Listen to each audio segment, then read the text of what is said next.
Hello, ladies and gentlemen. We are back. Quick streamer change. It's here. It's live. Army Overlord here, and I believe there's a special little announcement specifically for me. So, what do you guys think? What do you guys feel? What other words do you have to say about about that last game?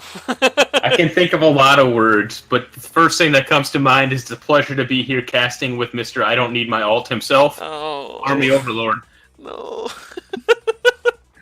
Let's hope for both the sakes of Frosty Esports and Enigmatic Gaming. Let's hope for that sake they're going to need their ultimates. As we get right into the action, so coming up soon. A couple bans already off the table. LeBlanc, Tristana, Skarner, these teams have done some studying, done some forecasting, and they know about their opponent's strengths and weaknesses. Tristana, by the way, banned. Shuno will no longer have his go-to plan of attack. Yeah, and Shuno does love the Tristana, but he's not a Tristana one-trick by any means. He's got plenty of AD carries that he can play. Rakan also taken off of the board. Starstrom not going to get that. Or perhaps even Difurion as of sort of lately, although I haven't really seen that much in the mid lane on this most recent patch. Just kind of a flavor of the month pick there for a minute. But Graves and Rengar also taken off the board, poking down that pool from Fukolzi. That guy. Fukolzi? Yeah, I confirm or deny anyone. The Tangelo securing the support early. Gonna take a haze for the Alistar option as Braum is here. Braum is here. Watch this, Army Overlord. This is how you play Braum. Oh, wait a second here. Starstro 64 may have been just as new to the champion as I was, apparently. As it is going to be an interesting situation. I gotta poke the fun where I can here and there. Absolutely. I 100% deserve it. I expect no less when I miss my ults tomorrow. Well, you and I will be going at it that match as well on Saturday. So we'll be seeing how many ults I'm going to miss by that time. Anyway, bot lane secured, going with the Lucian Braum, similar to the match prior. Perhaps they'll be able to keep the streak of the Lucian domination going. We'll certainly find out the old-fashioned way. And Kai'Sa. I mentioned it last game too, and I'll mention it again. One of the better bot lane combos here with the Lucian Braum, because of both of their passives, being able to really proc that stun a little bit faster from Braum. Kai'Sa picked up here on the other side of the map. Also a very, very strong champion. Very probably the AD carry pick, but have seen it in a few different roles, and with the Annie locked in, that very likely says it will be the AD carry, in fact. I mean, most likely, those type of opportunities come around where you can get a good wombo combo in the bot lane, but a good way to neutralize said combo is quite simply hit it hard, hit it fast, and hold it down. Certainly something I wish I knew how to do. In any case, hit it hard and fast, you just didn't land it. Well, jokes enough aside about that topic. I think we said enough. Kassadin we're done. We're done. We're officially done. Kassadin here, in this position, he feels ready to fight against the Annie mid, unless we're all gonna be bewildered for the Annie jungle. Who knows? Tibbers really good with clearing out jungle camps, I heard. So who knows, really? Tibbers may be good, but she's going to struggle with an Annie jungle until level 6. If that was the case, I highly doubt it. But if that was the case, it would be pretty hard for an Annie to clear jungle until level 6. That being said, we'll talk about that. If we do cross that bridge, I highly doubt it's going to be an Annie jungle. We're seeing Fundle taken off the board here. One of the stronger jungle picks over the course of the past couple of months, really. Renekton as well. So, good jungle and top lane pick. Now, Renekton's got a fun little cheat. Well, is it cheese, really, if it's, like, really strong? But you can build There's kind of a new build for him in the top lane. You can really abuse that stun, make it like a 2-second about a 2-second cooldown for a 1.5-second stun. It's really obnoxious to play against. So I'm not surprised to see that banned here. Perhaps this may have slipped right through the fingers here, but Warwick has been secured. Warwick has always been a very strong and consistent jungler in the solo queue situation, and although dropped a little bit on that win-loss ratio, he certainly still is and might always be one of the most scariest junglers. Considering he has a fear ability, I'd imagine that is the case. We've got a Garen in the top lane. The Tangelo wants to take Demacian justice for all the bans that were directly in his general vicinity. Meanwhile, Hayes has to pick out, at this stage, most likely a jungler or another ADC, depending on where they're going to rotate the ADC at this point. Here we go. Crossing my fingers for the anti-jungle. Here it is. Come on. He's praying for it. Get Come the hype on. up. No time left. What does Hayes take? He goes for the Hecarim. Ladies and gentlemen, Hecarim's debut appearance in Duo Esports 2 seasons late. But it's finally time for some Hecarim. As it was a mistake after all. Looks like it was a mistaken pick. Perhaps a client bug or something of the sort.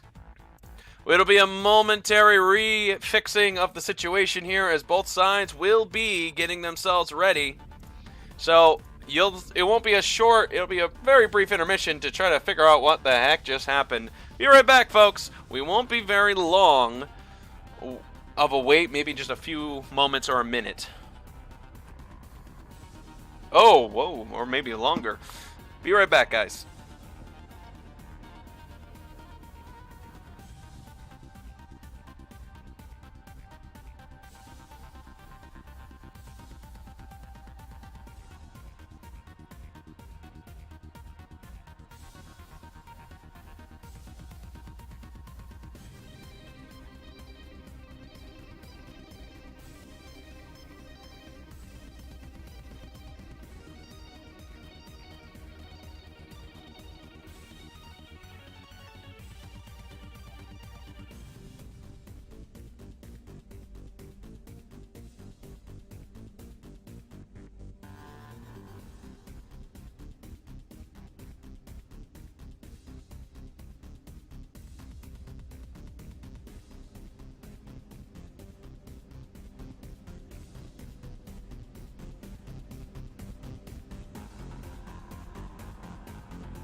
And we're back, ladies and gentlemen, with some more gameplay here with the Army and the Fridge. So, if we were to put ourselves together, are we Army over Fridge, or is it the Fridge, the Army of Fridges? How does that work? I don't know. That's a good question. Well, as you guys have seen just a moment ago, it is 100% a very similar pick and ban situation going on here for the obvious reasons of a accidental last-second bug-out where Hecarim was selected. They definitely didn't want that, so they're looking for a quick and efficient rebanning so they can get right back into the game as fast as possible. Yeah, and all of the picks up until that point will be exactly the same bans as well. So we'll see something different there picked by Hayes, but otherwise everything else will stay the same. Everyone thought it was story time, apparently. Oh, was it not story time? I don't know. They wanted. Do you guys want to hear a story? Yeah, sure. Why not? Let's give them a story. All right. This is going to sound a little familiar from a show, but I'm changing up a couple of small details. Okay. Go on. Okay. Once upon a time, there was an ugly kitchen appliance. He was so ugly that everybody died. The end. Please tell me you know what show that's from. As the character who has read that too said, I forgot what SpongeBob said actually. I believe make me feel any better. I love SpongeBob. Dude, that show's the best. Well, at least on the positive side, in this alternate narrative, you have not killed a single person and nobody died. So not until our game tomorrow, Army. That is gonna be a slugfest for sure. But let's talk about that maybe another time here. With the picks that are already coming in the order of the situation, it still comes down to what is the final option here. Annie was secured, Kaiser was secured, Alistar was secured.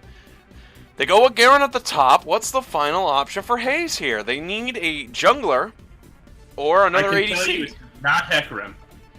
I'm gonna lose my shit if they lock in Hecarim here. I'm actually gonna be like, really? Yeah, to me that would kind of defeat the purpose. If they pick Hecarim just to mess with us. All right, the Xin Zhao picked here. And the Fed Xin Zhao arrived, as he will go against the Warwick in the jungle option. They're both pretty evenly matched when it comes to trading. I think Xin has the slight upper hand, but they're looking for the, I want to make sure that there's no situation where Shuno is going to die. So here is the Shen. They have a lot of peel, a lot of heavy lockdown, and a lot of engage. Let's hope for Eggmatic Gaming they can really get the type of lockdown that they're looking for. Because even the slightest misplay could lead them to overextension against their opponents.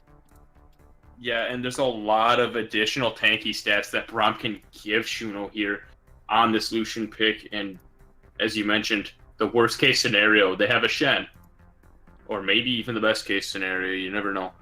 I think you're going to be looking for that Shen to be using that Stand United on Chris Brownsie, onto the Warwick here, or Difurion's Kassadin jumping into the backline to additionally extend the lockdown a little bit further. That being said, it is a nice little defensive ultimate as well, if it's needed to be used that way. So a couple of ways that they can use that Shen, ideally, aggressively, would be their perfect scenario. On the other side of the map, though, we actually have... I'm excited to see Garen come out here. Now, Garen's something that's gotten... Very little love. It doesn't get played. It doesn't get played, but it's actually been kind of slowly creeping up the strength tiers in the top lane. It's not by any means a top-tier pick right now, but it is in an alright spot. And now, especially now, okay, now I know it's not out yet. It's not out yet, but when the Amazon Impaler comes back out next patch, are we just going to see a huge spike in Garen players? I would imagine that is a pretty strong one, but I would also say the same thing with Sion as well. I mean, he basically scales into that item, so no matter how you see it, that just seems like a go-to. I would dare say as well, Kled and Shen would also get a great benefit out of that item too, considering they can basically just build a strong item to go right into their health bars and just dominate the game. Darius, oh my goodness, it might be his new first item. Renekton as well. That'll be crazy. It's going to add a lot of interesting gameplay aspect to the top lane. Yeah, definitely. Bringing tankier bruisers into a decent... I mean, I guess Renekton's kind of in an alright spot right now. Actually, a pretty strong... I shouldn't say an alright spot. He's in a pretty strong spot right now. Can you believe the situation going on in the chat right now? Apparently, there's a lot of copycats going on, and I cannot believe that there are people just going around saying, wow, you copy me. Oh boy, we got ourselves a big one here. Rescue dropping off. I don't even know how many bits that is. That looks like 20. Yeah, that's 20 bits by Lol Rescued. Thank you very much for the bits. Love you, Rescued. These pictures, a lot of them were created by you specifically, so I am so happy that you are contributing to the Do Esports program. Thank you very much.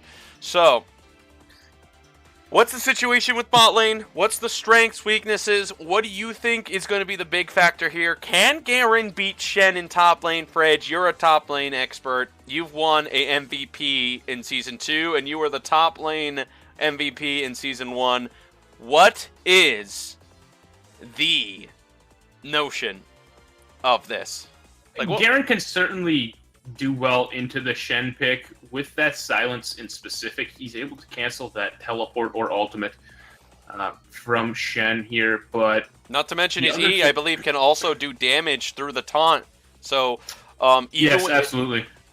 As well as the W, I believe, is a block. Garen can still damage through that, which means Shen has to run from his own protection. His W greatly reduces the duration of CC, so if he can time that correctly while Shen is using that Shadow Dash, he can really basically negate the taunt altogether. That being said, Shen is able to dodge out of auto attacks, which can actually dodge out of the silence as well, which is an auto attack reset in and of itself, plus the silence. So we're going... so a nice little ability.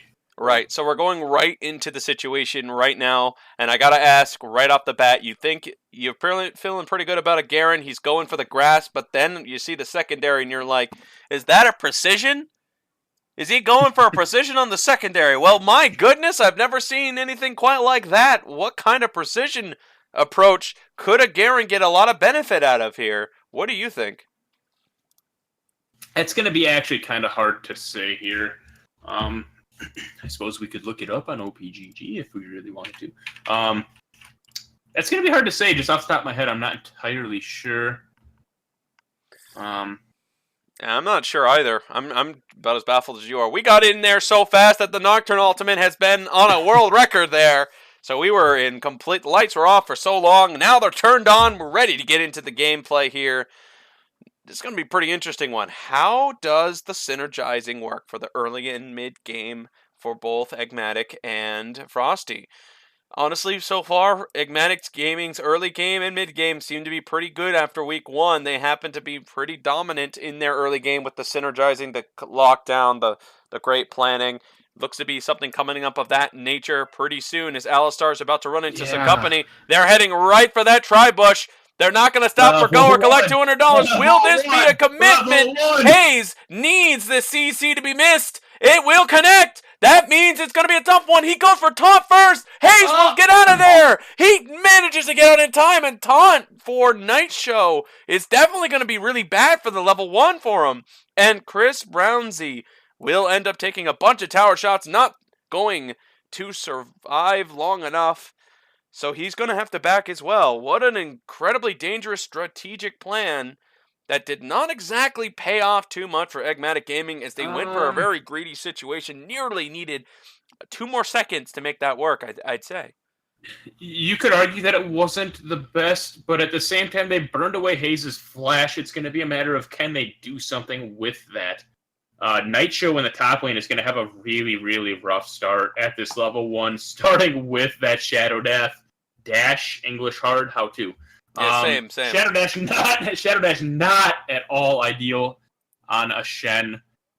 Usually you're going to want to start that Twilight Assault. Yeah. But he might be okay up here. Although Garrett, knowing the fact that the taunt is in play here, makes it a lot easier for him to go for free trade. Shen, no protection for himself, has to use a taunt just to get away if he ever wants to try to go for a trade. In any case, it's the bot lane pressure continuing here.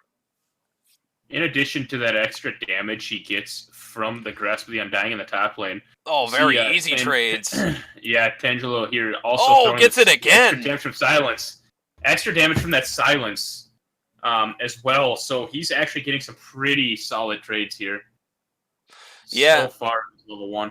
I mean, this is exactly the type of situation you would love to be in as a Garen in this spot. He hasn't even missed a CS, and it's all purely because of the taunt he decided to go with just to force the early game advantage. And this is already going to be a big snowballing lead for Tangelo as he's gotten 12 CS, hasn't even missed a single one against Nitro. Another well-landed ability, and Nitro is about to deal with more pressure as it looks like Hanslow, or I don't even know how to say his name correctly, is about to run into Warwick. The Xin Zhao needs to get out of this situation. Warwick on the chase. Garen to the rescue, but it's not going to be a big enough of a silence. Or is it? Somehow Xin Zhao gets out of the situation. Chris on the chase. He needs to get one bite, and he gets it. Takes the back end of the Xin Zhao. Tangelo, he's pretty strong, but I don't think he wins a 2v1 against a Warwick and a Shen. There is not a champion alive that's going to get away from this Warwick. 2 kills for him. Yeah, and another nice little bonus there that Chris Brown's is going to get is the reset on the blue buff. The 2 kills, I mean, completely puts him at a huge advantage in the jungle here. But that reset's just a nice little icing on the cake. So he's actually going to steal away some of the jungle here away from Fakolzi. I got to be honest, I'm not sure if I'm saying that right, but... Fakolzi? Fakolzi. Fakolzi. So I feel like that's a play on words, yeah, so it sounds like I'm saying something else. So let's just go with a safe word for Halsey. But in any case, that damn Tater Tots will be pressured a bit by the Kassadin. Manas are being traded each side, but Kassadin having a little bit of the higher mana against the Annie seems like the farming's not going to be any easier, and you can see why Annie is unable to get those passive resets on the Q very easily, where Kassadin seeming to have no trouble with that. Damn, Tater Tots is definitely going to have to figure out some sort of method to make this a little easier for himself. I don't know if he's going to figure it out. Pretty low on mana here on this Annie pick, but does get a little bit of it back. Actually, is it the entirety of it when you get the... I can't remember. When you get the minion kill? Yep. Looks like Garen, after that recent death, allowed Night Show to get all the way back into the farm category, and now the farm is about equal between the two. Alistar wanting to do something as Xin Zhao was coming on the side, but no play was made there. Garen trying to trade again with Night Show. A lot of procs of Grasp, but not enough damage to be given to the other opponent, as neither side has figured out a way to make this work so far. Yeah, but Tangelo's not having any problem, even a level behind, not having an issue going up and taking these trades and coming away all right in these trades. Now, granted, Nitro has not gotten the chance to back yet. He just did, and he bought up a Bomby Cinder, so he should have no problem taking advantage of that item advantage.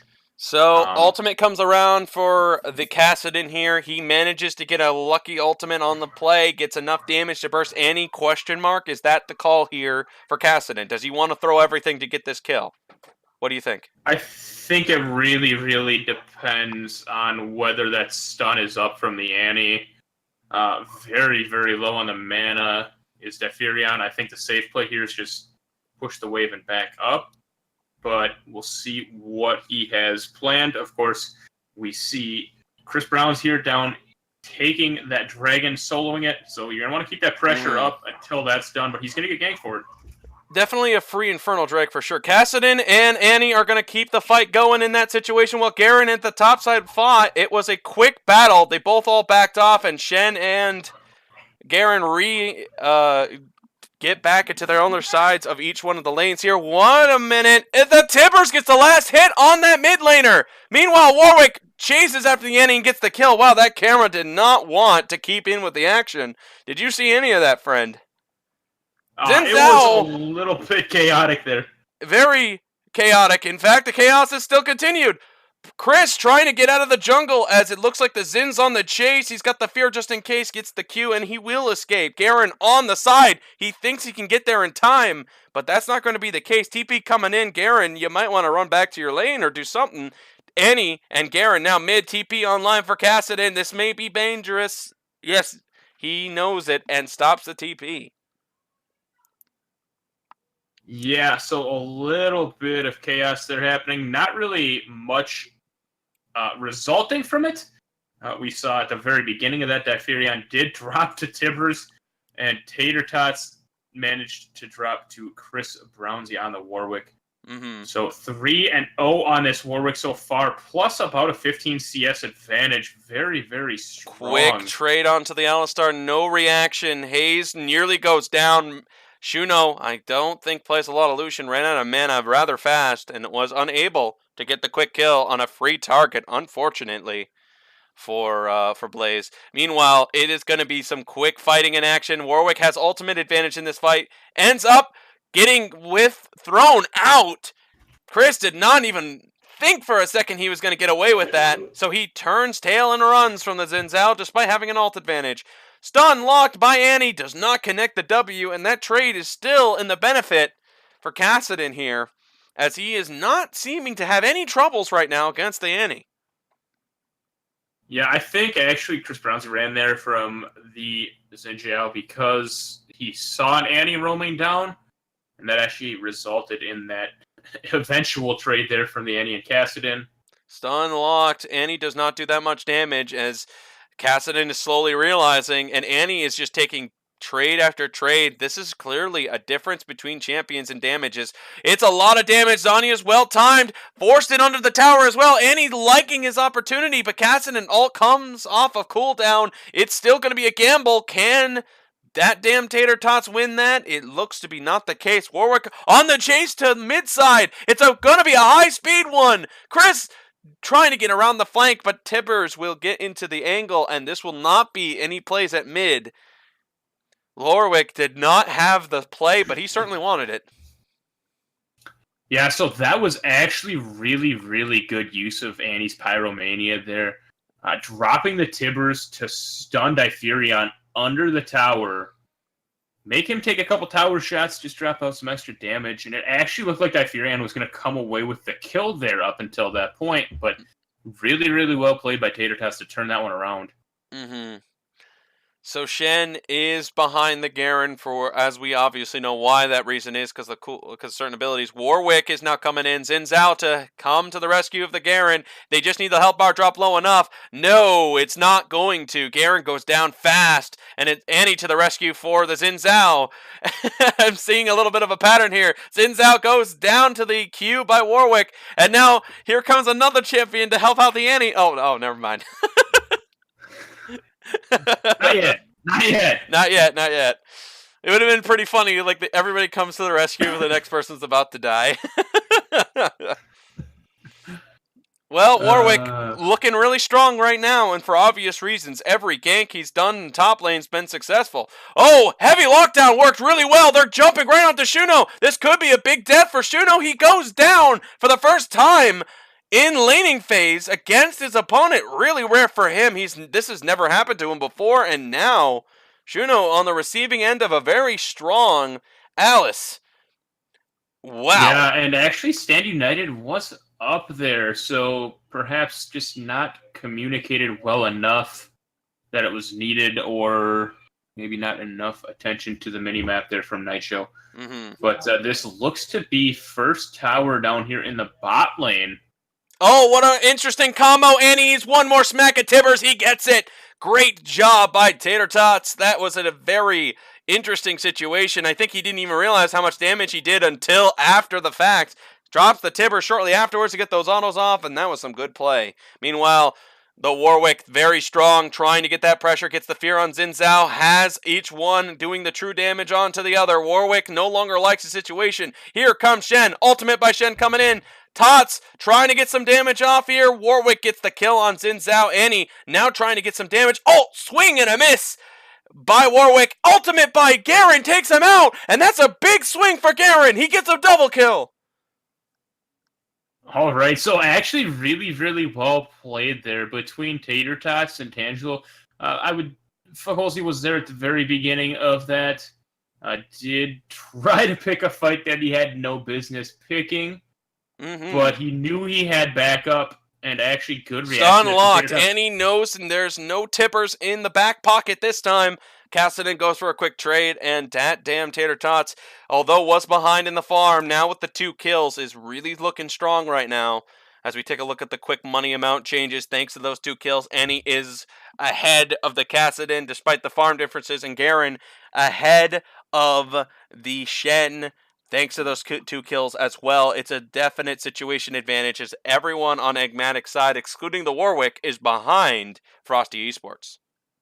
Yeah, and it looks like teleport here from Tater Tots. I'm fine with that teleport. I was going to use that back to mid lane. Gets the silence on the very exposed Lucian. It's a constructive lockdown. Xin Zhao gets the extra Infernal Drake. No opportunity. Ult will land by Braum. The whole team slows down there, and it's Warwick that pays the heavy price. And that is another bounty lost on Warwick.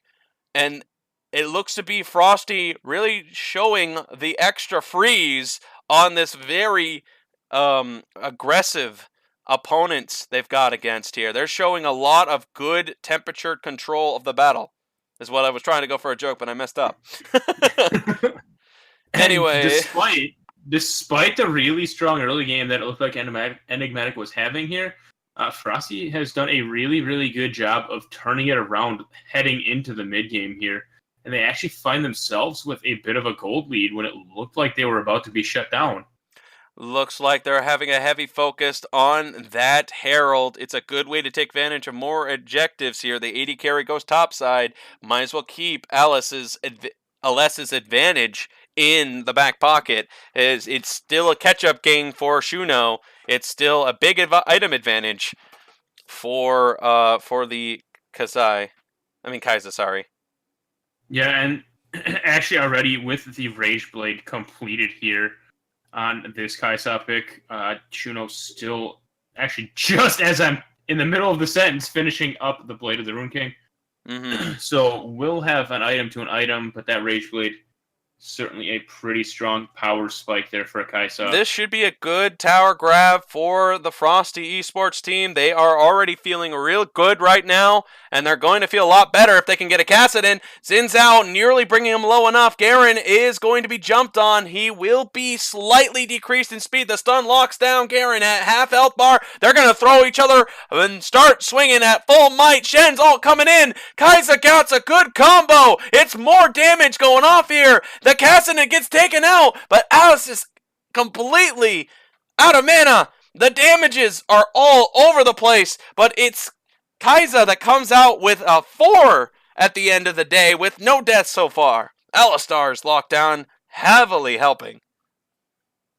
Yeah, and despite the fact that that fight came out pretty even from an overall standpoint, I give the slight advantage here over to Frosty. That's a 4-0 Kai'Sa here, and actually managed to buy a Gnasher's Tooth on that back, so... And a very good front line, but the issue now is, can Kassadin rebound a little bit, get to that Kai'Sa, and make some massive damage come through?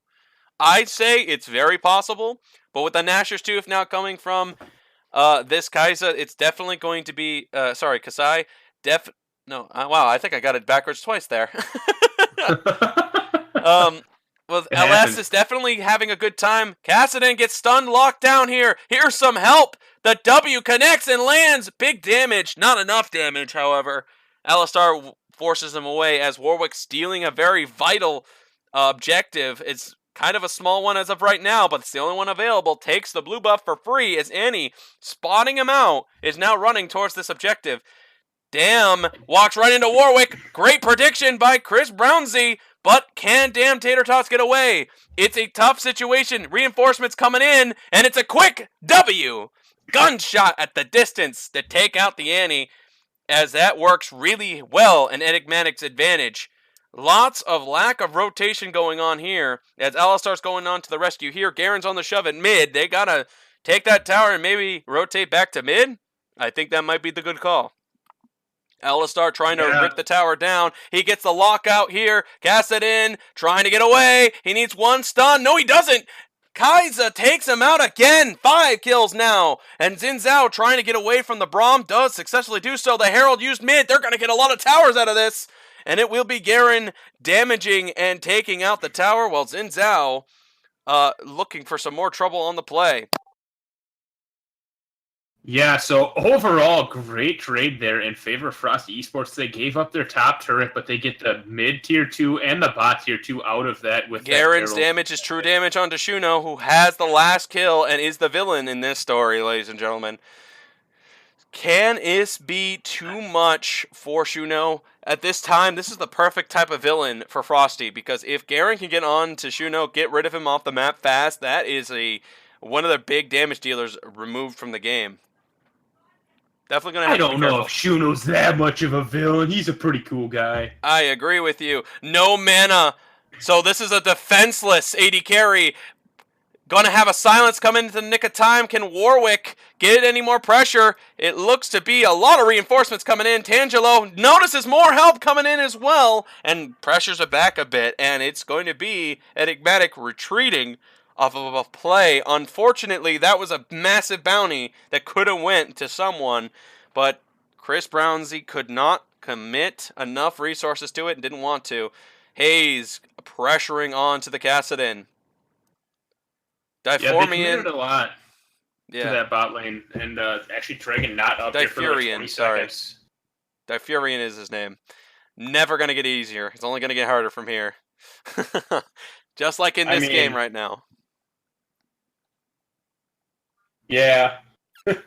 Yeah, I'll agree with you on that. Now, it looks like Enigmatic has fallen a fair bit behind, but the small bright side for them is the farm lead here, and just overall lead in general, that they have in the jungle here for Chris Browns over Fakolzi. This top lane has a bit of a CS advantage for them as well. The big disadvantage here is in that bot lane, where Shuno sits at 2-1. So he's not doing poorly by any means. He's getting out farmed by about 30, and unfortunately Annie, by the way, as we were talking, is sieging the top side. Now they're sending people up there to deal with that. Garen tries to steal it, does not get lucky enough. Warwick didn't even need to smite that, doesn't even bother, as it will be more farming game at this point. Sorry, Fridge, to cut you off. No problem. I was just going to say, while Shuno's not doing poorly by any means, it's unfortunate here that his opponent is at 5 kills at this point in the game. He's got actually about 40 to 45 CS disadvantage. So at this point as well. We're about at mid-game at this point, folks, or at least somewhere around getting close to it. Let's take another look at the money differences here, and I think Frosty has the damage advantages at this point. So it comes down to macro play, I would imagine, and if you want to take a bet, folks, look at this 80 carry on Frosty's team. About to reach the 5th digit number in monies. As we are already doing the countdown here, their team is slightly ahead of their opponents, but Warwick holding up the highest amount of money on Enigmatic's side. Frosty now has reached the 5th digit number at the 20-minute mark. Good stuff for LS. Yeah, and not shockingly, LS is going for that full AP build, as that's been the stronger build lately. Stun connects. Annie going for some quick trades. Diffurion, not happy, is certainly trying to flex a bit to force Annie back. That damage is going off for free.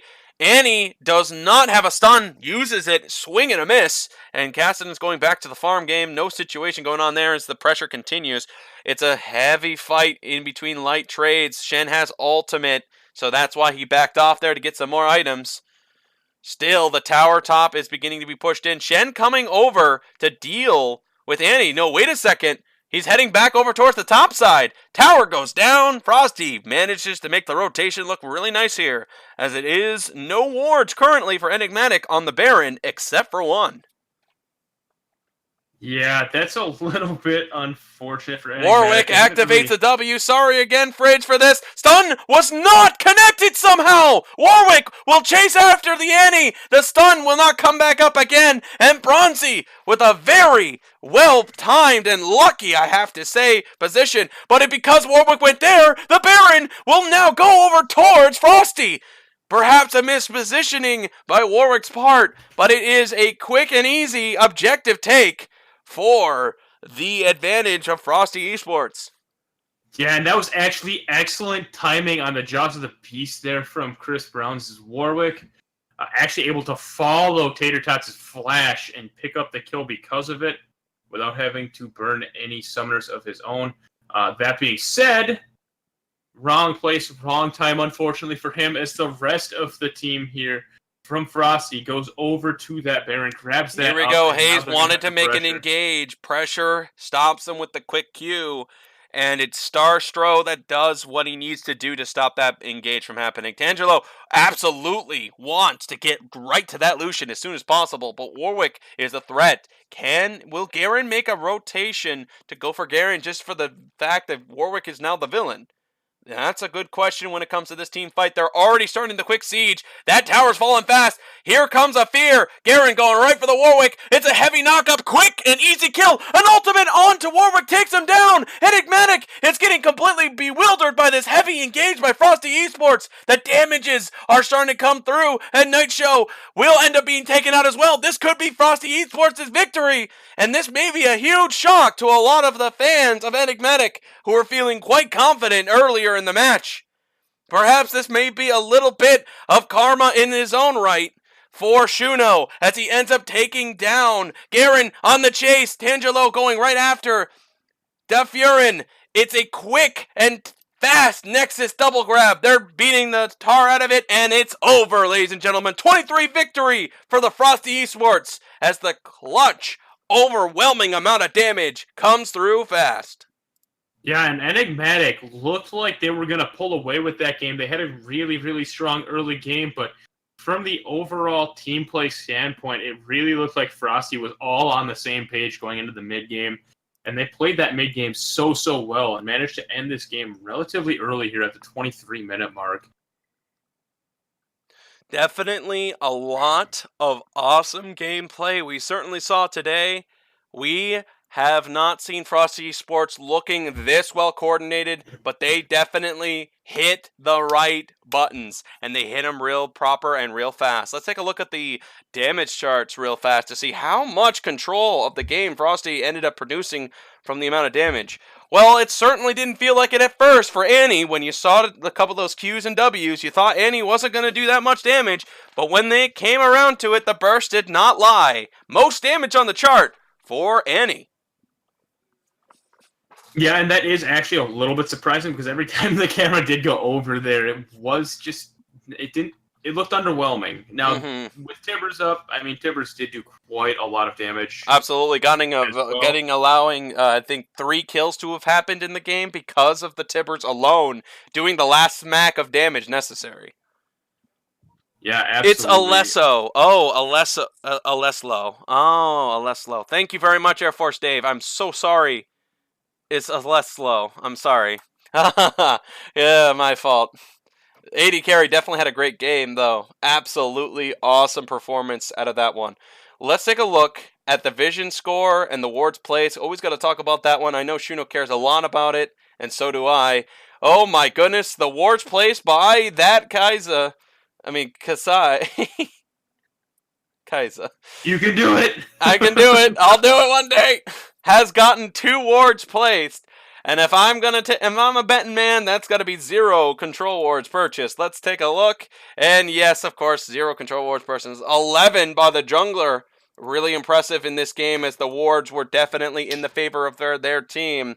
Looked pretty good. Not a liar, and I do not tell a tall tale. Let's take a look into the games to the future. We have more games coming at you for tonight. It is going to be OC Nation versus All One Lane Phoenix. This is going to be a pretty interesting one. OC Nation has come off of a lot of good wins from the previous game. They're looking to continue that win streak. But speaking of that, All One Lane Phoenix are also coming off of a pretty strong one here. Sit tight, folks. This is definitely going to be the type of match you're waiting for. You're going to love it. I'm going to love it. Fridge and I are going to figure out what kind of combination of names we can get for our casting duo. And we'll see you guys all of that around that set period of time. We'll see you soon.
Hello, ladies and gentlemen. We are back. We are live. It's some more gameplay, more action, and I can't be any more excited because my heart will explode. Can't have that happen. Fridge, what type of game do we got for us right now?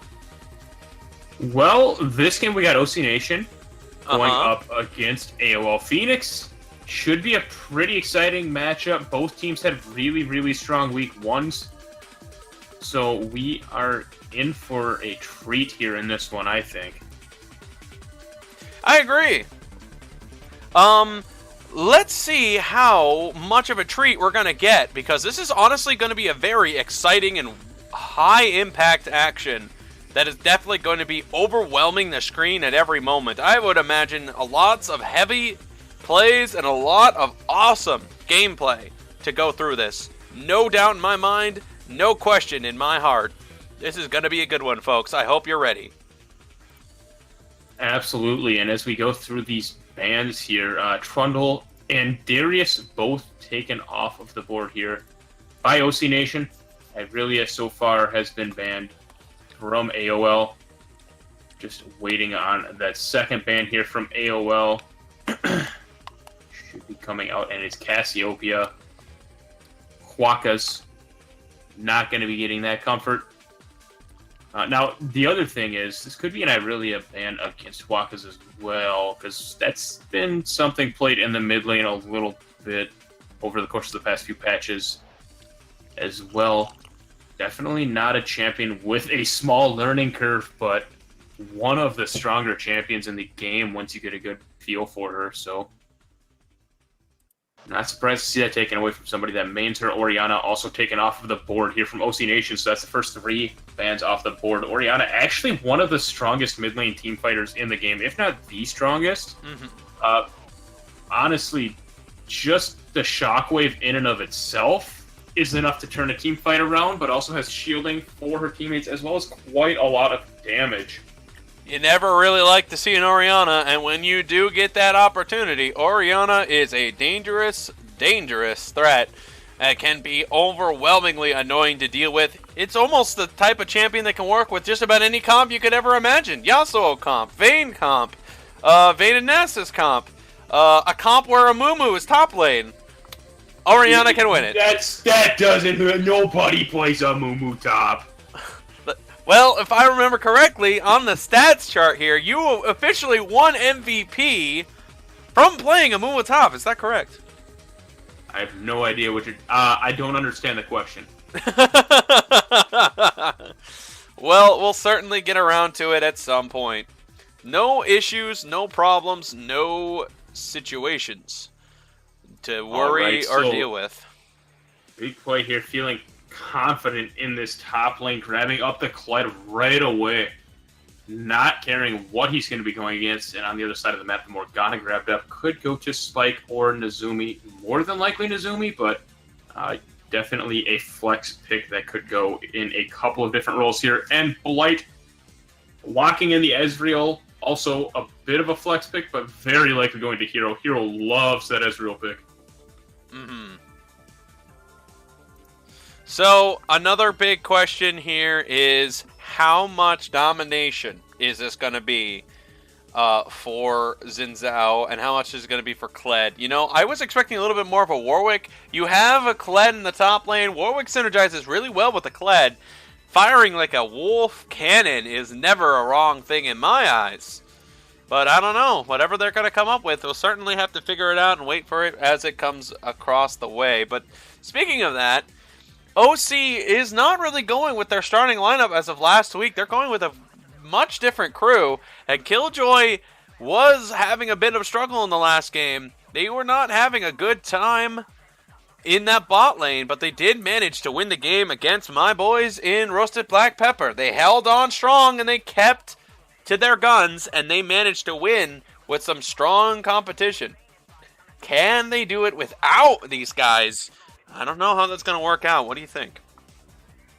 Yeah, it's a little bit hard to say as of now. You did mention the Xin Zhao pick here over what you thought may have looked to be a Warwick. I I feel like this is partially because of comfort and partially because Xin Zhao is such a great early game duelist. Now Warwick, of course, is capable of the same thing. But I feel like a big part of this is comfort. Just pick whichever one you're more comfortable on. It feels like both of them are pretty solid junglers in the current patch. So Xin Zhao actually been a popular pick tonight. I believe we saw it in all 3 games, if I'm not mistaken.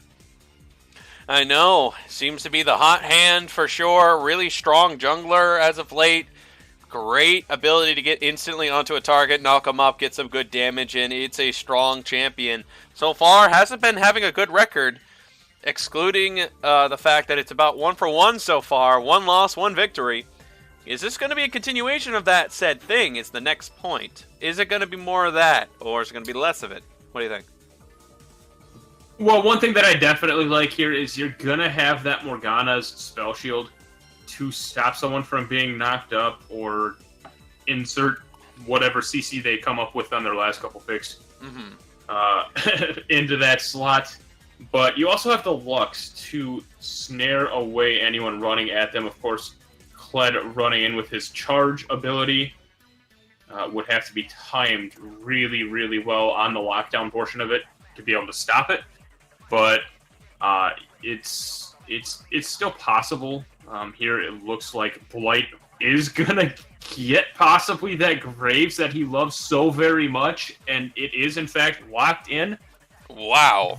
This is potentially concerning for OC. Yeah, this is the strangest comp I've ever darn seen. You see, this is a type of situation where I've seen Blight in a little less of a comfortable option, but all one lane going for this type of situation doesn't really benefit them in a lot of synergy. I mean, think about it this way. Lux, 2-second snare. Morgana, 3-second snare. So you hold them for 5 seconds, yeah? But that means you need Graves and Ezreal to do the rest of the damage. By the way, we still haven't even confirmed if that's Graves jungle or... Wow. No, it actually is Graves jungle and Ezreal at the ADC with a Gangplank top. This is the most squishiest team I've ever seen AOL take. Team. Very squishy team, but a lot of damage on this team. Oh, go big or go home. I mean, this is pure comfort. Sievert loves now. Mind you, for those of you that don't know, Sievert is Blitzykins from last season. Loves the Blitzcrank. I almost set off of saying Blitzykins. Jesus, he loves the Gangplank. A lot. Pretty well known for it. Blight loves his Graves. Hero loves his Ezreal. We're pretty much just playing comfort picks here, to be completely honest. Strangest comp you ever did see. I've never really seen a situation where that may come around of like a Lux, a Morgana, an Ezreal, and a Graves. Quite a lot of burst damage. Their damage per second honestly looks pretty bad. In fact, they're only completely relying on a damage per second from Morgana's W. They have 0 damage per second in most scenarios. They have a lot of burst, though. In fact, that's a lot of what they're betting on, and their team that they're going against is not very susceptible to burst. In fact, Karthus loves being bursted because it gets him right to his death passive. Karthus could not be a better pick here, because in this situation, Karthus has 5 targets that are going to not be able to survive that ultimate very easily. So, the time's ticking for all one lane. Can they win this? If Wakas can get into the middle of a team fight and utilize that passive well, or even if he doesn't die, but can just get to the middle of a fight and does a lot of damage, that's one really, really nice benefit they have from this Karthus. Though you do mention that he does have that passive if he does die, and he can continue to do damage while he's dead for a brief period of time. Killjoy has the Xayah pick, will be able to stay relatively safe with that ultimate if timed correctly. So I just got some recent information from the chat, and I heard, and it is reported apparently that Rescued has drafted for all one lane here. Our designer of all of our pictures has and ESG's coach. She hates me. Wow. They don't need a tank. They aren't a team fighting comp. That is a very interesting idea, and that is true. They are a very locked down comp. Catching comp is exactly the right word for it.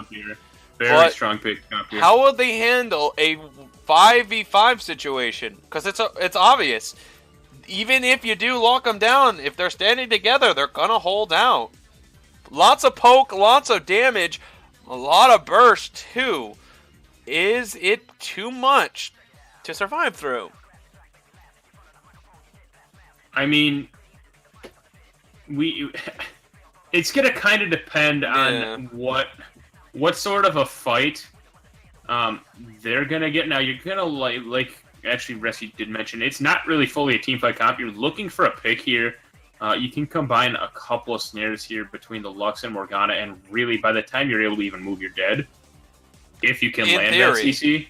In theory, yes, but Braum can jump in front of it. Get Everything a little except Braum. Yeah, Braum can make the block. Kled, if the snare is not easy to hit. Xin Zhao would be the easiest one, I'd say, in that. Karthus as well. Zaya, not really the case with the ultimate on that. Definitely going to be the most all or nothing catch or die comp all on lane has ever attempted. I have no idea how this is going to work. Yeah, and you look to the other side of the map, OC Nation's looking at more of a teamfighty comp. So if they can get, basically if they can get all one lane into a situation where they have to group and fight, they should be able to win those fights if they're the ones initiating. Now, that being said, you do still have that double snare to worry about, and someone can get bursted down really, really easily if you get hit by that.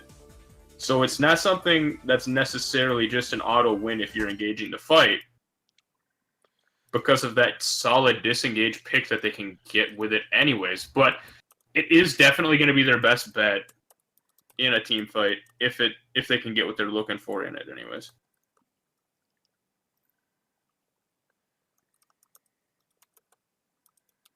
Sorry, guys. Anyway, minor malfunction is going on right now. I would show you what the champs selection would have been, but there's a minor technical error, and I have got to fix it real quick. So you won't be missing too much of the action. I'll be editing things coming up soon. But as we do that, it's a big thanks to our Twitch supporters here. So many of you guys have dropped donation after donation, and you gave your love and support to the Duo Esports program. All of you subscribing, our donators, our bits, all of it is thanks to you guys for caring, loving, and supporting our program to do everything in our power to give you guys exactly what you're asking for and exactly what you need. Everybody is in their work. Some people may be trying a little bit more than others, but in all technicality, it's all because we want us to be a successful esports program, and we thank you all for watching to give that type of support. Even if you don't give us money, we're happy that you spend even the minute checking out our Discord and checking out our Twitch. Thank you very much again for listening to me as I am preparing to fix the video program. So a quick fixer here, a quick change there. You'll be seeing the video and you'll be hearing some things coming up as well. Don't you worry about it. It's Nocturne Lights for now, as I will be getting the game going soon. Here we are, action ready. That's a chuckle a little bit when you mentioned people donating, because King of Duo mentioned the other day, now he's on ESG, he mentioned the other day, he's like, oh, I didn't realize I spent that much on on Duo Esports or whatever. It's just they posted total spent or something like that on it the other day, I guess. And welcome to Summoner's Rift. Yeah. Sorry, I didn't mean to cut you off. Yes, you are correct. No problem.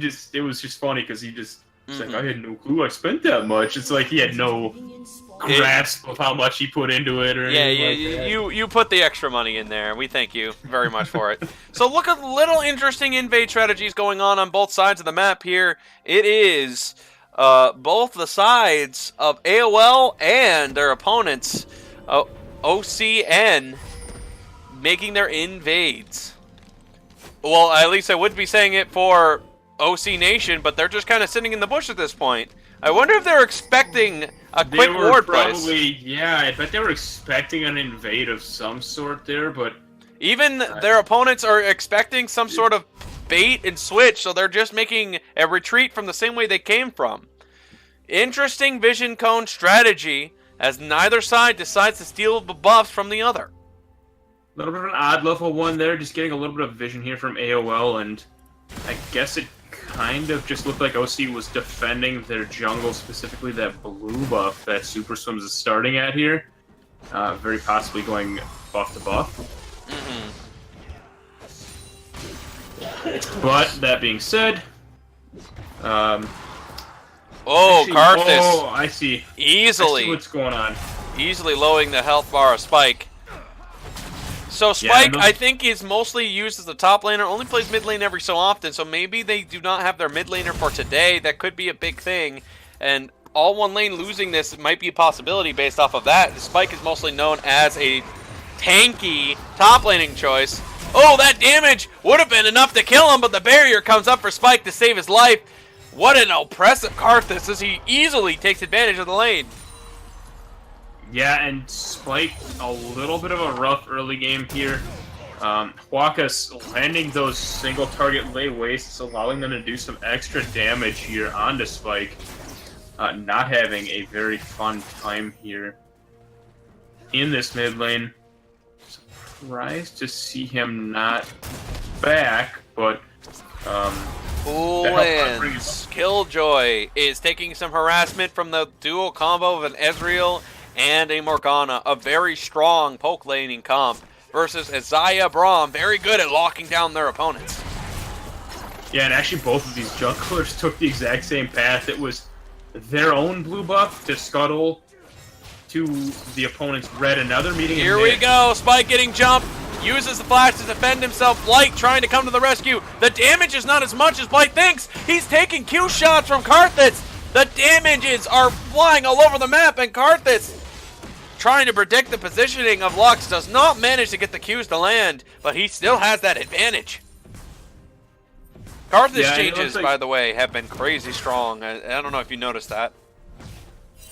It looked like he actually was a little bit scared to flash in there and try and finish play. He may have been able to get away with it if he landed the lay wastes. As I mentioned a brief moment ago, they do a lot more damage. Misses, but he engaged onto Servient, minor trades back, and it is a grasp advantage for Gangplank as he's getting free health back for every Q he fires. Yeah, and if you're big play right here, you're actually trying to look to make plays. Although not necessarily right yet. Kled does have a bit of an advantage. Is this a... Oh, no, it is not. No attempt at that forced play. They're really trying to keep Spike behind to make sure Karthus gets fed in this situation, because there is no better benefit than having a Karthus versus a bunch of squishies. This is exactly OC Nation's ideal situation, and this is going exactly as they planned. Yeah, if you can get a Karthus ahead, you're going to be in a really good spot. Here in the top lane, Sievert with next to no mana here, maybe enough to get off one more parlay, but... it connects. That parlay is in a bad spot, but he runs off and ends up hitting a tower, getting lost with a Scarl. Servient has no more worries now, as Kled will not risk his life to get that kill. He's going to back. You know, I've said it before, I'll say it again. I'm waiting desperately for them to make a Yoshi Kled skin. A Yoshi Kled skin? I think you might be waiting for the rest of your life, because I don't think copyright will come through. I will be because of copyright, but yeah. And it's the same exact reason that they got in trouble for King Rammus, but I want it to happen because, let's be honest, Scarl is basically Yoshi. I agree. I absolutely agree. The situation, of course, is for that skin is under copyright, but I'm pretty sure they'll find some way to loop around it. Maybe some sort of green rideable animal. Certainly would love to have a Kled skin at some point. It's been a really long time. They still haven't given him anything. No, absolutely nothing for him, and he's actually been, I don't want to say super popular, but, you know, somewhat meta-ish lately. I mean, yeah, you can get a really good synergy with a lot of other meta champions, so that's good. One of my most hated back animations of all time, Morgana in that Ghost Morgana. Hate it. Most obnoxious back in literally, her screaming is the worst thing they ever thought with that skin and back animation. You grab it to annoy people, dude. You grab it to annoy your teammates. It's really basically the worst thing I've ever heard. Yes. So. It's just to annoy you right now, Army. I Just know, to annoy right? You. Yes, of course, of course. It's always to annoy me. Quick and easy cute shots by the Gangplank as he's just taking advantage. Oh, mispositions the last barrel, and that's some free money. Oh, never mind. Not a huge deal for that. He's doing a pretty solid amount of damage with those parlay shots. Able to bully down Big Play a little bit up here in the top lane. That triple barrel combo would have been the icing on the cake, but just mispositions that last barrel by a little bit. Wanting to get him off of Scarl. He just needs the barrel to... No, he does not have it up for the second pop. Just backs off and plays it a little bit safely up there. One more parlay should take him off Scarl, and it does in fact. So good job from Seaford up there in the top lane. Big damage onto Karthus. It's a big trade. The snare will connect. That's an all-in combo. They take out the Karthus. No ult use. Good decision by Karthus, I have to admit. A little bit overkill there from Seaford using... This might be enough. He gets the true damage proc. 2 autos is all he needs. 1 more. He's not going to get the auto for Kled, and I don't think he wants to take that risk. No, a little bit risky there from Seaford if he wanted to go in on that. Very, very likely that Big Play would have gotten Scarl back. And if he did, Seaford definitely would have died. So, smart play. Maybe could have gotten away with going aggressive. Wait a minute. If he gets Scarl, the Q connects. He uses it and uses ultimate to throw everything he has. But Gangplank, predicting the motion, jumps as far away from that ult as possible. Ult coming in. Zin's out trying. Spike will survive, has the barrier to come up, and Flash as well, and that is enough. Super Swim gets the kill, as the snare will prevent Braum from getting the play as well. Yeah, so a little bit of action there. Jumps in, ult's gonna connect. Ezreal was completely bewildered by that play, and Combat Killer gets the quick kill. Killjoy yells down the ultimate. Killjoy with the quick kill, sorry. Symbiont is trying to get the damage back on it, but it's a huge rake that brings it all back in. Killjoy looking for one more. The Morgana Q. The Splock by Braum in the nick of time. Gangplank will not get a kill back. Yeah, really, really risky teleport there from... Or is it really risky? Here comes Nezumi as she gets locked in by 4 other members. It works! Killjoy goes down for the trade. Morgana gets a quick kill for that dive. Yeah, was Killjoy the one taking the tower? Perhaps a bit of a miscommunication there as to who would be taking the tower there, but not the end of the world. Yeah, I agree. Not the end of the world. Just get a kill here onto the AD carry as opposed to onto the support for AOL. All in all, though, Nezumi picking up a kill in a 1v3 situation, so not the end of the world there either. Yeah, that actually is pretty nice. Ezreal is doing well in the lane thanks to all that heavy poke, but the 2 kills will give Xayah back into the game and maybe with a small lead. Let's see how the top lane's going. Kled is having a great time as this Gangplank definitely not having as well of a time thanks to all that Kled pressure. Yeah, a huge CS advantage up there. We haven't really touched on that a whole lot. Big Play with about a 20 CS advantage. Oh, the slow connects and easy. Here comes a quick gank. And it's a Zanya's used. Spike, knowing he's going to go down, buys himself 1 more second. And that Zanya's didn't feel like that lasted as long as it usually does. That felt like it was way shorter. It never does when you're the one using it, I'll tell you that much. That was actually just the stopwatch, though. So that is down. Oh, big damage. Blight really likes it. His Q did not fully connect, but the Gangplank ultimate gives him just enough for Blight's tick to do the trick. Here's an ultimate in retaliation. It's not that much damage. It doesn't even kill anyone, and Blight is completely fine. Quick jump in. Ultimate will easily connect onto the Morgana, and will end up being an easy lockdown and stun. Killjoy has got to be feeling great about Combat Killer as he's not missed a single ultimate this game. Very envious of this man, I am. Here comes the Kled ultimate. Full movement speed increase. Braum races in. Gets the damage. Gets the passive. But Blight, well positioned, gets an outplay onto Killjoy and Braum. Combat Killer and Killjoy completely get taken out by Blight. It is a easy outmaneuver by the Xin Zhao as he makes it impossible for the Gangplank to get out of that situation. Xin Zhao getting fed, but not as fed as Graves as of right now. They're trying really, really hard to not give you a breath here. Action happening all the way across the map there. So that actually started in the mid lane with Huacas dying there. Karthus not really having enough early game damage, not having the items to pick up a whole lot with that Requiem. Did very little, but off the backside of that, we saw Big Play using that ult into the bot lane. A little bit of support trading here going on, but nothing pretty big simple. of it. Pretty simple money grab for Morgana. Big Play using that charge into the bot lane, and that's honestly an AD carry's worst nightmare, is a Kled charging at you, because he can lock you down so easily with that charge. And he does a lot of damage as well, so pretty much end of discussion there for Hero Termina. He was just done. Herald will go quickly. The barrels do a quick trade in damage, and it is a Herald well in the hands of OC Nation.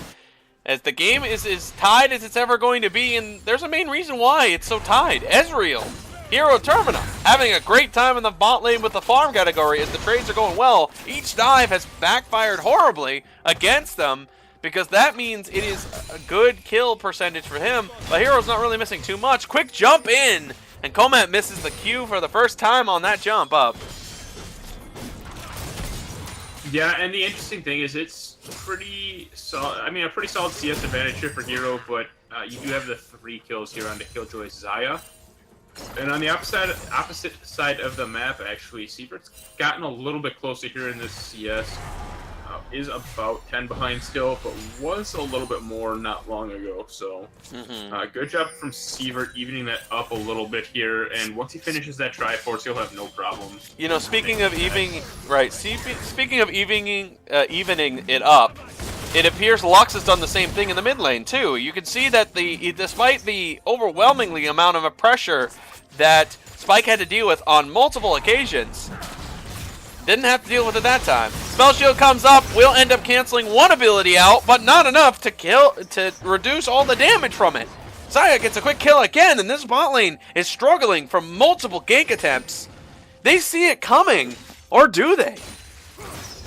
Yeah, and unfortunately with that Black Shield, you can dodge out of CC, but a lot of what they're bringing in this bot lane is physical damage, so it's not going to block any physical damage, and that kill is going to result in an Infernal Drake here as well. So very, very well played there from OC Nation. So the situation is getting with a, you know, look at the top of the scoreboard here. Can you believe it? They're actually neck and neck.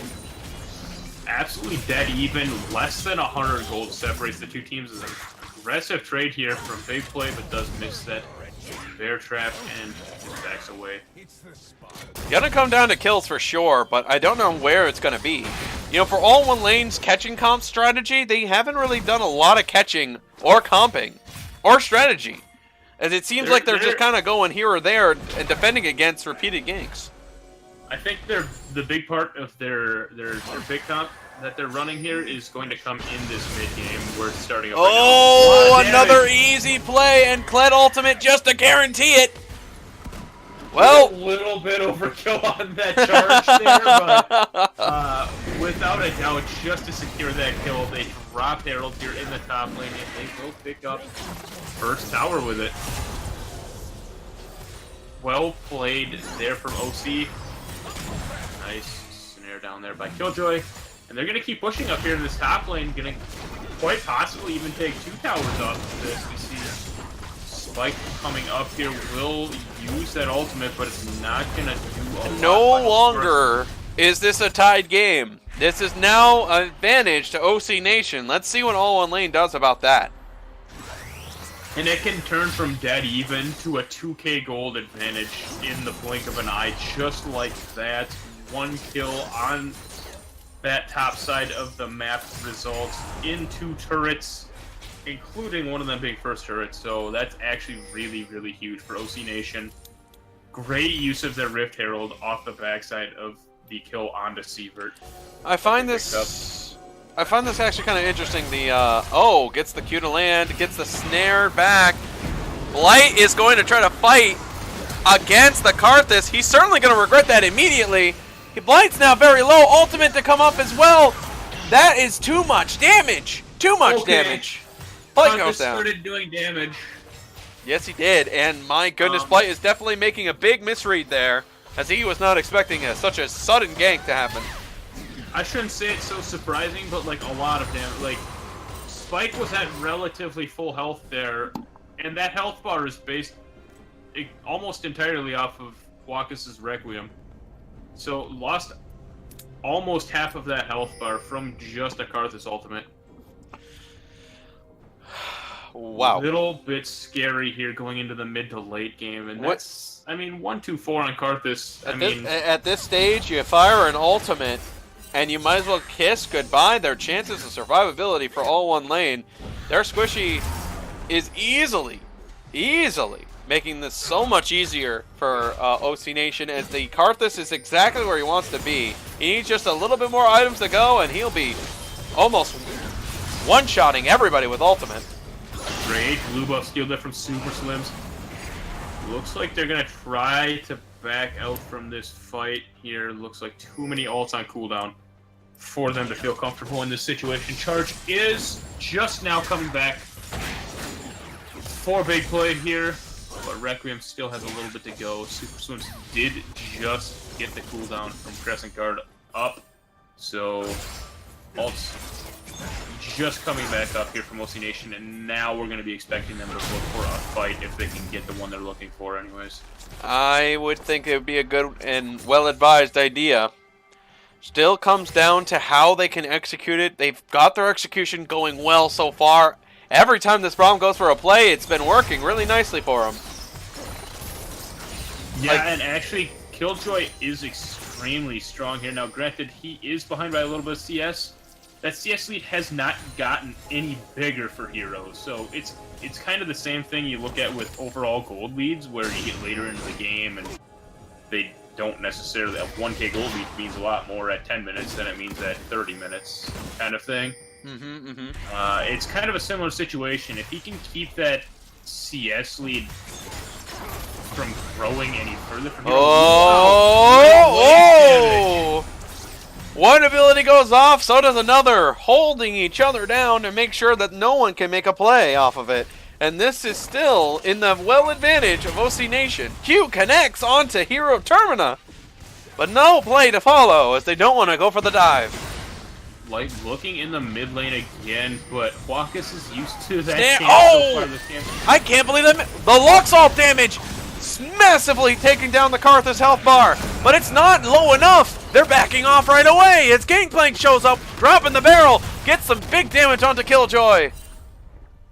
Not the strongest use of Cannon Barrage there, but it did disengage the fight, so not at all bad by any means either. No way. And that's actually good. Swim in a bad spot here. The slow connects. Swim will not be caught yet. Has a big bounty. You definitely don't want to give that away to all one lane here. They are a opportunity type of player, and if they get even one misplay, this is a goodbye health bar, as you said earlier. Yeah, absolutely. And here, the thing I find interesting about this game is, yes, Karthus is doing a lot of damage. I hate to do this again. Here comes a Braum ultimate to get the lockdown, the spell shield to stop most of it. Ultimate connects. Morgana on the chase, has stunned, has locked down, and all one lane gets out with a big play, but Morgana goes down for it. Karthus will not be stopped. He will not be moved, but he will be shot at by multiple skill shot. Ultimate blocked by Braum, and Karthus stays standing.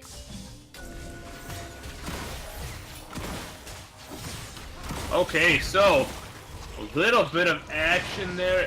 Ended up, I would say, going over very, very slightly in favor of AOL, though not very much. This Karthus just continues to get stronger and stronger here. Picked up one additional kill in that fight. What I was saying a second ago, before these teams so rudely interrupted me with a team fight, Karthus is a pretty dang strong late game mid laner, but I find it kind of interesting that they're also somewhat on a time frame because you don't want Siebert to hit late game with his gangplank either, because he can basically one-shot target of choice. I agree. That is very true. A lot of AoE damage that they have on the team, but it's not very massive compared to their opponents, where they have an automatic ult that will take out half of the health bar. That means they need to still take out the entire health bar. You can do a lot of damage, but if it's not enough, you're probably going to see the punishment for it soon enough. Karthus going for Azania's Hourglass to keep his ability alive instead of going for more damage. I find it a bit amusing and interesting that it wasn't a death cap purchase instead of Azania's, but protection definitely seems to be the right idea. I like this idea here, and the reason behind it is because he's actually going to be able to go in with the Defile up, and perhaps even flash into the middle of a team. And when people start focusing him, he can drop that Zani's Hourglass, stay alive a little bit longer, and that Defile is going to continually deal damage while he's in Hourglass. So that's extra damage per second that he's able to do there in a team fight. And that makes it delays his passive, Justified. Xin Zhao definitely not happy about getting jumped like that. Gangplank not going to be able to keep that pressure. Spike missing the snare. Karthus on the chase. No way is this going to be easy for either side to make a catch. Yeah, and actually we've seen a lot of action here in this mid lane. Huaca's being kind of heavily camped by Blight, and Spike, especially early on, saw a lot of action there against him as well. As of right now, it looks like we're just kind of going into a holding pattern very briefly. Crab coming up. Should be an easy Q for Morgana. Not going to spell the shot. Bot lane continues to... The laning phase hasn't even ended for either side, really, excluding for Kled. Which, by the way, we haven't seen a Kled play in a while. For some reason... that charge has been up. That charge has been up. Yeah, it's kind of surprising. Q connects. Snare will be missed. Great dodge by Braum. Great dodge. That should have been a quick and jumping play for Hero Termina. And Comet has his Nikes on, able to change directions very quickly there. Oh, yeah. We're not sponsored by Nike. I should throw that out there. No, we are not. Unless they want to sponsor us. I mean, I don't think that'll happen, though. Worth a try. Yeah. Any, Nike. I honestly am surprised they haven't tried any more collapses or any more rotations. Even though the game is tied again? The game is tied again! AOL scales quite well in this game. And one of the things that we actually haven't noticed... money-wise, game tied again. Tower goes down. It's a quick, engaging fight. Ultimate used just to stop some of that. And somehow the snare doesn't connect. Here comes Karthus on the turn. It's a massive team fight. Gangplank ult comes in and Gangplank continues the siege. No one is going for any play. Karthus uses the ultimate. Here comes Kled ult. He's finally going to chase after somebody, but he's not going to get to anyone. Nezumi gets out. Hero Termina survives, and everyone survives. My goodness, can anybody make a catch on either side today? A lot of damage put out in that team fight, but actually it's AOL that comes away with the win in that as they pick up that top tower, as Siebert wasn't even there to begin with. The Gangplank ult really just used as a disengage in that fight, not really there to deal the damage, but basically to keep people from following up with the rest of OC Nation there. Well, now Nezumi on the flank. Here comes Xin Zhao. He's going for a catch. He doesn't get the knockoff thanks to the spell shield. Damages go through, but Nezumi will not die yet. Very, very back and forth game so far. You mentioned literally whoever makes a mistake and gets caught permanently causes the match. Braum comes in to stop Xin Zhao from getting caught out, and the siege continues. Tower goes in. Ult by Braum is going to touch only one member. The returning feathers do a little bit of damage, but yet again, nobody can catch anyone. Here's the Gangplank for the catch, but yet again, nobody touches anybody. And Kled continues the siege at topside. Sievert, now here's something to note. Sievert went with that new item, Storm Razor, right? So, right now it's sitting at 1.44 seconds. Here we go! An engage by Xin Zhao onto Hero Tournament. It's too much of a lockdown. They're backing off right away. Blight's damage will hurt Karthus, not enough to kill him. The ultimate by Karthus is mere moments away, and they're low enough, maybe too low, to survive an ultimate by Karthus. Requiem is 1 second away. Could very easily pick up 2 kills here. Now, Hero has... Oh! The snipe by Spike gets the quick kill on the AD carry! And despite being 2 towers ahead, more kills than their opponent, all in lane, they're ahead. And they're ahead convincingly at this point with the 2K. How is this possible? I think a big part of this is the scaling that AOL has. They have a pretty solid farm advantage, specifically here in the top lane. Now, it was just the exact opposite not long ago, but Sievert has continued to farm and farmed well, whereas Big Play has been roaming a bit more, and honestly, it's been a little bit harder for them to make plays as of lately, so great job from Sievert, just really... Here we go, Blight going for the dive. It's a lot of burst, incredibly well-timed Zanya's, but it's not enough to stop Blight. That tankiness is looking pretty good. Here comes Braum to the rescue. The damage by Graves. Oh, the juke by Blight. He might get out of this situation. Here comes the tower dive to get out of it. Q connects. Blight is definitely going down, and he knows it. Killjoy gets the kill on the aggressive play by Blight. Sonic, you're right. It is a CS really lead. Close there. It's a CS. Really close there. And Super Swim is swimming with the fishes that time as he catches a bunch of piranhas ready to bite at the first morsel that'll come into the river. And it was him for that time. Off of that no tanks required, says all one lane. We don't need a tank. We're going to win through our high damage. And it's working as they've got a 3K lead building up. Yeah, and they're starting to hit the late game as well. So on top of that roughly 3,000 gold lead that they have, you have a Gangplank that now has a Trinity Force, Storm Razor, and Youmuu's Ghostblade. You have a Lux that has the Echo's Hourglass. Alt connects, fine, but not a lot of damage. I do agree with your assessment, but my biggest question is, where the heck has Kled been in all of this? Perhaps just sitting around, as you can clearly see. The trifecta on the catch, that ultimate to get him out of there, and he's out fast. Ult to get him off Skarl connects as well. I don't get it. It's like all of a sudden, OC Nation is getting completely out-rotated and out-caught in every angle. Whatever decision they were making is backfiring, and now they're losing on every front. The rotations from AOL have been very solid, as well as the fact that they simply just outscale OC Nation. Outside of, as I mentioned earlier, Karthus does scale really well into the late game.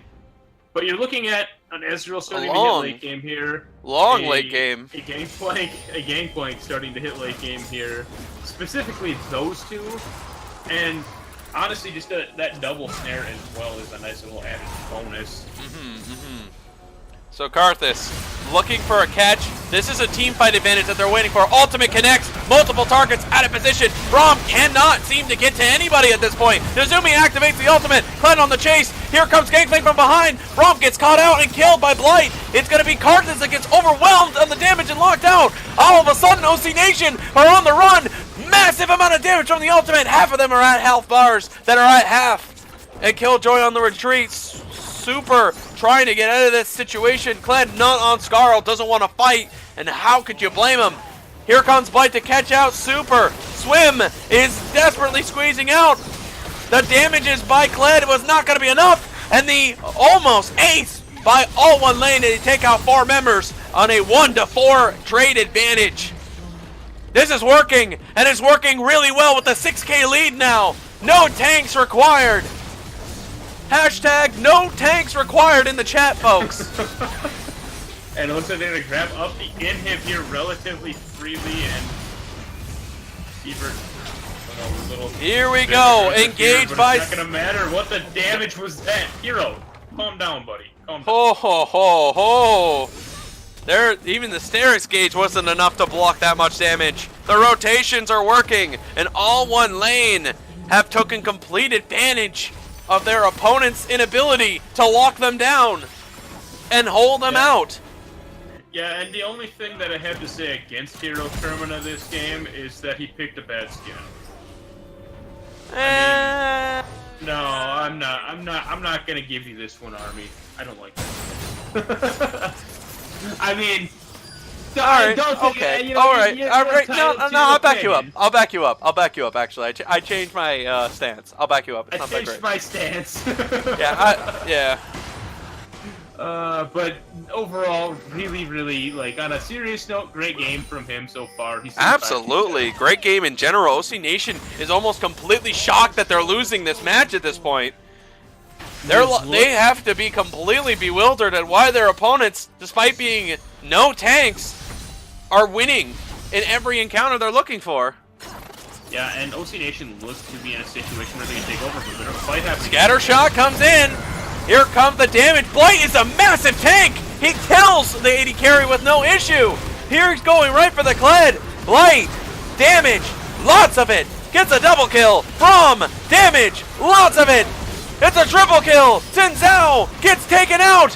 And OC Nation has completely fallen to all one lanes. 0. Oh, wait.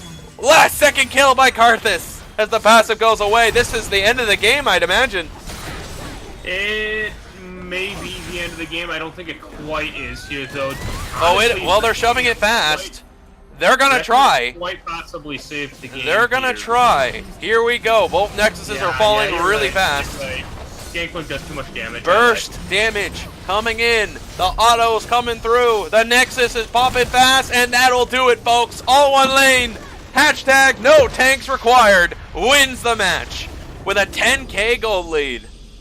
And scumbag whoever for taking the Penta away from Blight. I didn't see who stole that last kill, but really solid fight there to end off the game for AOL. Pretty goddamn strong damage from Blight. 10, 3, and 4. And so much beef on a ranged jungler that Blight, I just Gangplank. It's crazy. You get himself a Phantom Dancer, you get himself a little Death Dance, a little bit of Black Cleaver, and you're like, oh my goodness, don't ever stop this man from doing anything. He is a 1v9 machine, and he will not stop until he can win the whole world. What an interesting little comp they had there with a strong poke and a lot of damage. Throw Blight into the front and just let him with the Black Shield, and he'll run everyone over. And I can understand, like, okay, Gangplank, the Graves, and the Ezreal, I can understand them getting 1 or 2 of those champions, but they got all 3. These are all very comfort picks for AOL, so that's a very scary team that they built around their comfort picks. And they executed it extremely well. Yep, scary team, scary bunch. Karthus did a lot of damage that game. And he certainly could have done a little bit more, but I think he went with the Zhonya's for the safe build instead of trying to rush the death cap for the more damage. Maybe been a bit of a factor into this one, but certainly not what was required. Look at the damage on the Kled, lowest one in the game. And honestly, I'm not going to say it's a massive reason or a massive portion of the game, but you got to wonder, where was he? What was he doing? What fights did he get himself into? Because the camera certainly didn't find him at all. Until around the later portion of the game when he got caught out. I don't know where he was. I don't know what he was doing, but it just felt like he just wasn't in the game. At least I think a big part it looked of like that way. He had a pretty strong early game, but I think a big part of what you're pointing out here is that he knew Gangplank was going to skill better than him into the late game, and he roamed around trying to look for a play, but the plays just weren't there in the mid game for him. No. So didn't utilize the ult much either. Yeah, he didn't really utilize the ult. But just wasn't there. Yeah, and a lot of mispositioning on the ultimates as well. I know that from the back of my hand too.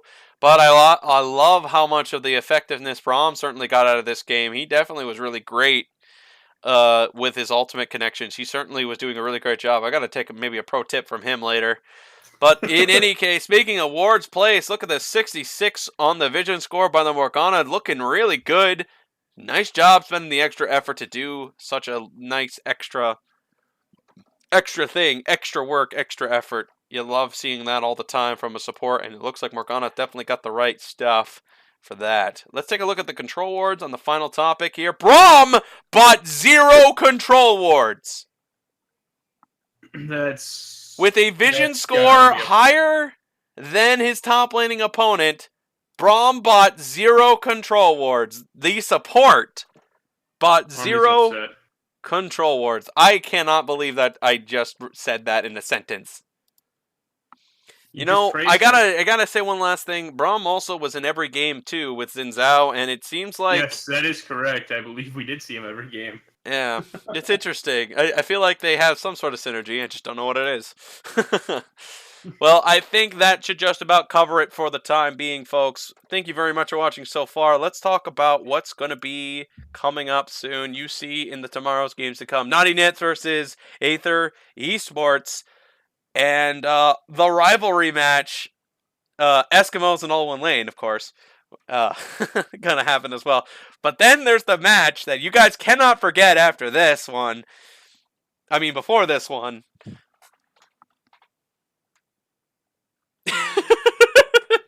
And it's ESG and Roasted Black Pepper gonna go at it. Will this be the first time a Mumu will be played in the matchup here? Fridge, do you have any spoilers? Will you play a Mumu in the top lane? Because if you don't, I hear a report and a rumor that perhaps someone might be taking that away from you at some point. Who knows, really, at what type of maneuver your opposing team is going to do. But what I do know for a fact is you definitely have to be aware that perhaps this is some sort of revengeance for all the Mumu games you played in the previous season. I don't understand the question. And I'll leave it to you, leave it to that mystery. I'll be seeing you at 3 p.m. tomorrow. Remember, guys, the games will be starting at 2 p.m. 2 p.m. tomorrow on Saturday. 2 p.m. Eastern Time Zone. If you guys are at any confusion to that, it is going to be right around the afternoon time of the Eastern Time Zone. 2 p.m. Eastern Time Zone going to start. You want to see a match between me and Fridge, it's going to be a 3 p.m. situation. Although I won't be seeing Fridge in the early game, I'll certainly see if I can make my presence known in the mid. That's what you think. Well, thank you very much, Fridge, for the cast. I really had a good time. Thanks for casting with me, man. All right. Do not forget about the casting partners from earlier and the previous streamer as well. Thank him on top of that notion. Gonna say Warhood, the head caster, Fridge, you came around, you did 3 games in a row, the extra effort, and Voslo. I'll have to ask him later about that. Thank you very much for watching, guys. Remember to watch the games, to come around when you can, and to see every game you can. Love you guys. See you next time. Good night, everybody.